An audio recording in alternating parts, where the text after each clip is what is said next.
That's awful. He had to take insulin every day.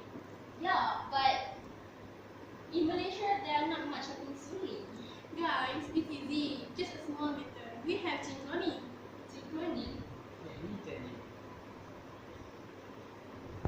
So today we will present about recombinant DNA technology.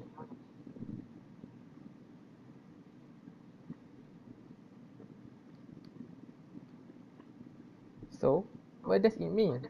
Recombinant DNA technology or genetic engineering refers to various techniques and procedures used in gene manipulation.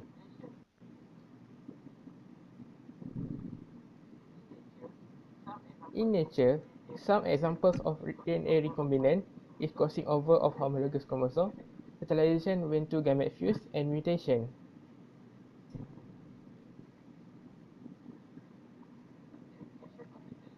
The application of this technology is in health, in mass production of human insulin by bacteria, in environment, waste disposal and cleaning up oil spills, and in agriculture, genetically improve commercially important animals and genetically modify plants to produce specific desirable and heritable traits. Okay? Target DNA. Target DNA is sequence of DNA containing gene of interest. Target DNA will be inserted into a vector to form a recombinant DNA. Restriction enzymes. Restriction enzymes are naturally found in certain bacteria that are resistant to bacteriophage infections. These enzymes function as a defense mechanism protecting the bacteria. During an infection, restriction enzymes cut or cleave the intruding bacteriophage DNA. As a result, the bacteriophage DNA will not be functional. The process is called restriction. The actions of restriction enzymes are very specific.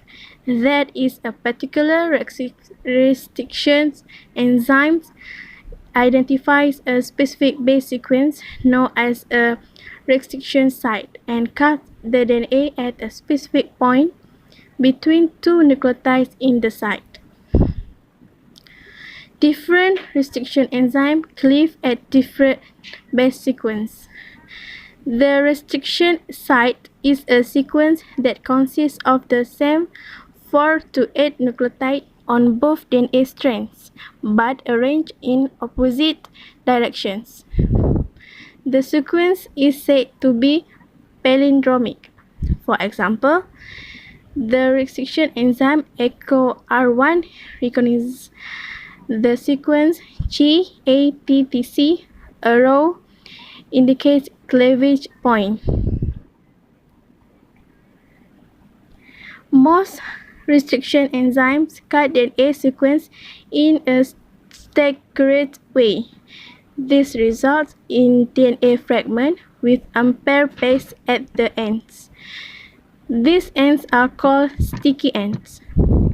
The unpaired base of a DNA fragment can form hydrogen bond with complementary base of the sticky end of another DNA fragment. DNA fragments with sticky ends are useful in gene technology to join two different DNA sequences from different sources to produce a recombinant DNA. Other types of restriction enzymes, such as SMA1, CCCGGG, cut DNA in a straight way. This results in DNA fragments with blunt ends. Cloning vectors are DNA molecules that are able to carry foreign DNAs into a host cell. The foreign DNA is inserted into a cloning vector, which is then replicates in the host cell. An example of a widely used cloning vector in recombinant DNA technology is bacterioplasmids. Other cloning vectors include bacteriophages, cosmids, and yeast artificial chromosomes. Plasmids are small, circular DNA molecules which occur naturally in addition to the bacterial chromosome. they are able to replicate independently from the bacterial chromosome in a bacterial cell. The plasmid that carries a foreign gene is known as a recombinant plasmid and is inserted into the host cell through transformation. Bacteriophages are bacteria infecting viruses. The bacteriophage DNA is a linear double helix molecule. In recombinant DNA technology, a part of the bacteriophage DNA which is not required for replication is removed and replaced with the target gene for cloning. The recombinant DNA is then returned back into a bacteriophage and is inserted into a host cell, for example bacteria, through an infection by the virus. Cosmids are the combination of bacteriophages and of plasmids. Yeast artificial chromosomes is a combination of eukaryotic chromosomes and foreign DNAs. Bacterial plasmids are used for carrying DNA fragments of less than 10 kilobases long. Larger fragments are normally carried by bacteriophage vectors. The characteristics of cloning vectors, such as plasmids, are as follows. Vectors are able to accept foreign DNA in multiple cloning sites, that is, the vectors possess many restriction sites for many restriction enzymes. Vectors are able to replicate freely and rapidly, thus producing multiple copies of the foreign DNA they carry. Vectors contain genes which can be useful to bacteria such as ampicillin resistance, which codes for antibiotic resistance. These genes can be used as genetic markers for selection. Host cell. In order to replicate, the cloning vectors carrying the target gene must be introduced into the host cell. A host cell is a cell which is able to accept foreign DNA, that is, the cloning vectors, and allows the vectors to multiply. A host cell can be a prokaryotic cell, such as the bacteria E. coli, or a eukaryotic cell, such as yeast or animal cell. Characteristics of the host cell: able to accept the recombinant DNA, which is plasmids, through the process of transformation. Second, able to maintain the structure of the recombinant DNA from one generation to another. Third, able to amplify or multiply the gene product of the recombinant DNA. Modifying enzyme. An example of a modifying enzyme is DNA ligase, which is used to join fragment of DNA. It catalyzes the formation of the phosphodiester bond, which is a covalent bond between the sugar and phosphate molecule of adjacent nucleotides. During the insertion of a target gene into a cloning vector, DNA ligase joins the target gene and the plasmid to produce a recombinant DNA. The enzyme Taq polymerase is used to replace DNA polymerase in polymerase chains, a method for amplifying short segment of DNA.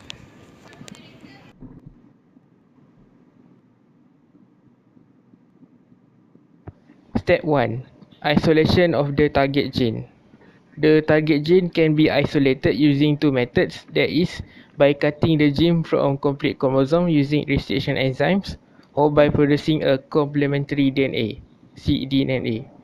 Take for example the cloning of the insulin gene. In the first method, the human DNA from the donor must first be extracted from the human cell that has been cultured in the laboratory. The DNA extract is then mixed with a specific restriction enzyme to cut it into fragments of various lengths known as restriction fragments. The target gene, that is the insulin gene, has to be separated from the other restriction fragments. This can be done by using gel electrophoresis and a DNA probe. Gel electrophoresis separates the various fragments of DNA according to their size. A DNA probe is then used to locate the target gene.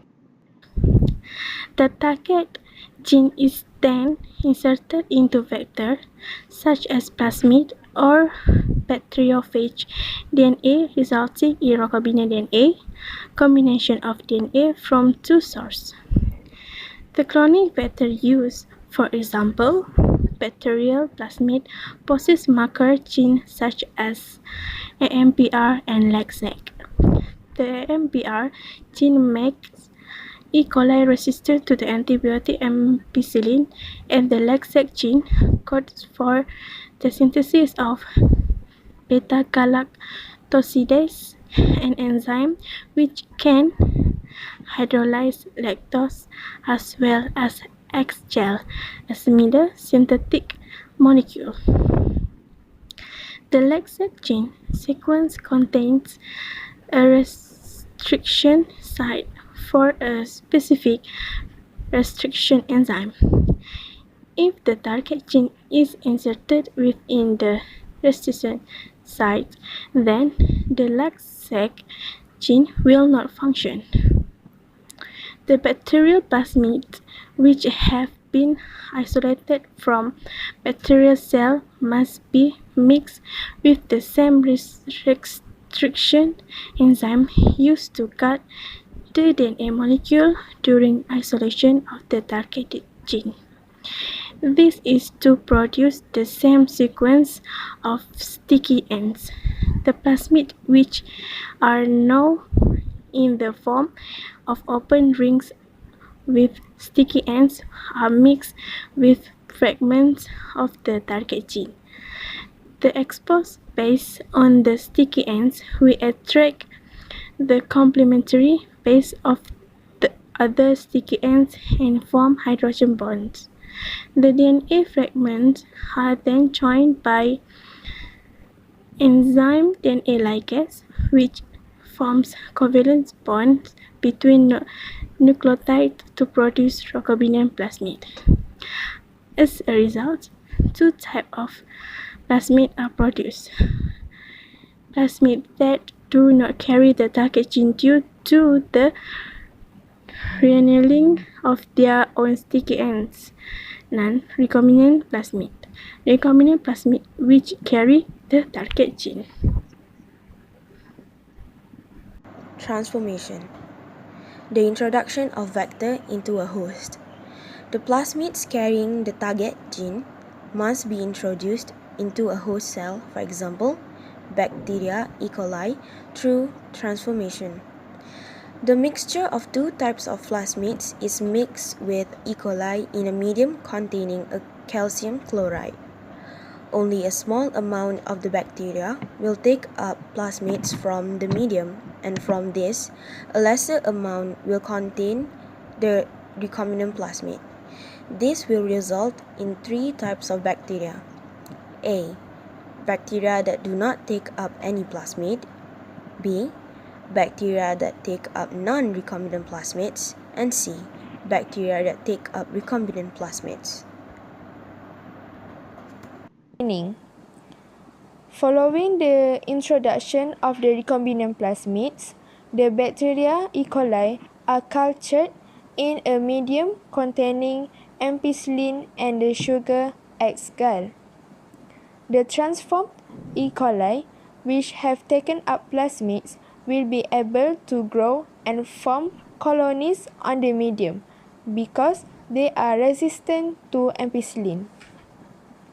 The bacteria that contain plasmids with intact LAGZAC genes are able to produce the enzyme beta-galactosidase, which can hydrolyze X-gall.